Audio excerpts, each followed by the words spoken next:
You ever feel like you're watching a movie everyone else thinks is real life?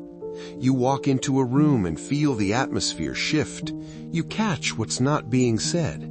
You see the motives behind the smiles. It's not arrogance, it's a quiet, often unsettling clarity. And the question that keeps you up at night is this: are you on the outside looking in because you're broken, or because you've woken up to a game most people don't even know they're playing? Today, we're diagnosing that feeling. Stay with me, because the final sign will hit close to home. Most people run on autopilot. They engage in covert contracts. I do this for you, so you unconsciously owe me. They smile to manipulate. They praise to control. And you see the architecture behind every interaction. Freud called this peeling back civilization's layers. Beneath our polished selves, he said, lurks primal impulse, hunger for status, validation, dominance. When you perceive this clearly, you detach, and the herd hates that. They'll test you, label you cold, call you arrogant. But what if your isolation isn't a social failure, but a structural difference? In a world of sheep, being a wolf feels like a disease. Let's begin. Sign 1. You see the game behind the game. You don't just hear words, you hear intent. A compliment arrives and you analyze subtext. A criticism lands and you decode insecurity. Freud understood projection. When someone calls you arrogant, ask what they're hiding. You move like a scout in enemy territory. People call it overthinking. You're just threat assessing at a higher frequency. Stop apologizing for it.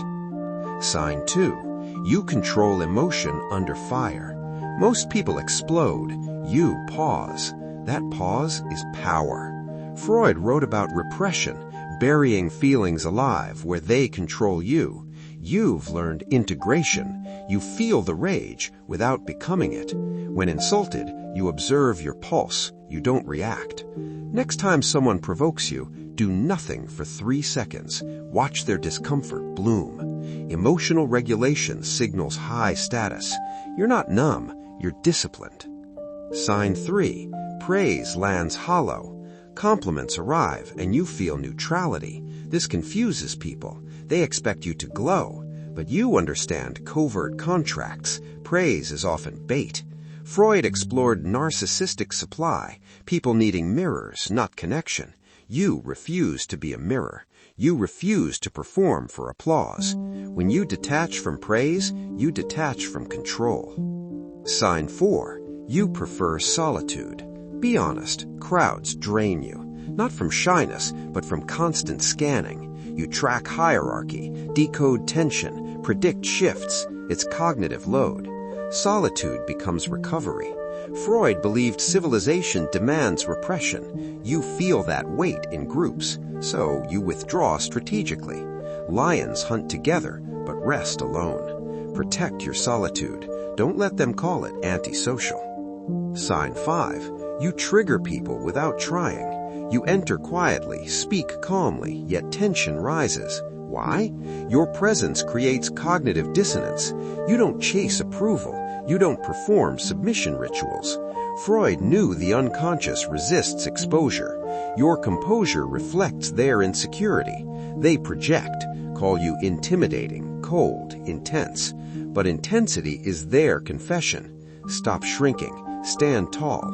Hold eye contact 2 seconds longer. Watch who breaks first.